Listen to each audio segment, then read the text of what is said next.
মেথিমিক্স প্লাসে আমরা কোন কোন উপাদান ব্যবহার করি আজকে সব সিক্রেট আপনাদের মাঝে ওপেন করে দেব। অনেকেই জানতে চান যে হুজুর আপনাদের মেথিমিক্সই এত কাজ হয় কেন, কি কি সিক্রেট আপনাদের আছে?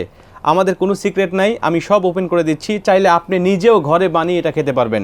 আমরা এখানে যেটা ব্যবহার করি সেটা হলো আমলকি, হরিতকি, বহেরা, কচিবেল, শিমুলমূল, জাউন, বীর্যমণি, সোনাপাতা, মেথি, মহুরি এবং সন্দীপ লবণ, বিট লবণ, আপনার জিরা এবং চায়না আদা, যেটা এই চায়না আদা এবং ইউসুফগুল ভুসি, এই 16টা উপাদান দিয়ে আমাদের মেথিমিক্স প্লাসটা তৈরি করা হয়। আপনি যদি নিজেও এটা সংগ্রহ করতে পারেন এবং এর রেশিওটা ঠিক রেখে যদি আপনি মিক্স করতে পারেন, ইনশাল্লাহ ন্যাচারাল শেফার মেথিমিক্স প্লাস খেয়ে আপনি যেমন গ্যাস্ট্রিক, আলসার, বদহজম থেকে মুক্তি পাচ্ছেন, আপনি নিজে ঘরে বানিয়ে ঠিক একই রকম আপনি গ্যাস্ট্রিক, আলসার এবং বদহজম থেকে আপনি মুক্তি পাবেন। এখন আপনি যদি মনে করেন যে এতগুলো উপাদান বাজার থেকে সংগ্রহ করা আমার জন্য কষ্ট করা হবে, এর রেশিওটা ঠিক রাখা আমার জন্য কষ্ট করা হবে, তাহলে আমি আপনাকে বলতে পারি আপনি 100% ভরসা রাখতে পারেন আমাদের ন্যাচারাল শেফার উপরে।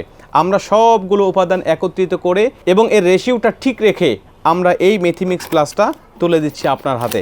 অতএব আপনি যদি গ্যাস্ট্রিকের রোগী হয়ে থাকেন অথবা আপনার পরিবারের আপনার বৃদ্ধ মা বাবা যদি গ্যাস্ট্রিকের সমস্যায় ভুগে থাকে, তাহলে এখনই সংগ্রহ করুন। আর সংগ্রহ করার জন্য সরাসরি ফোন করুন স্ক্রিনে থাকা নাম্বারে।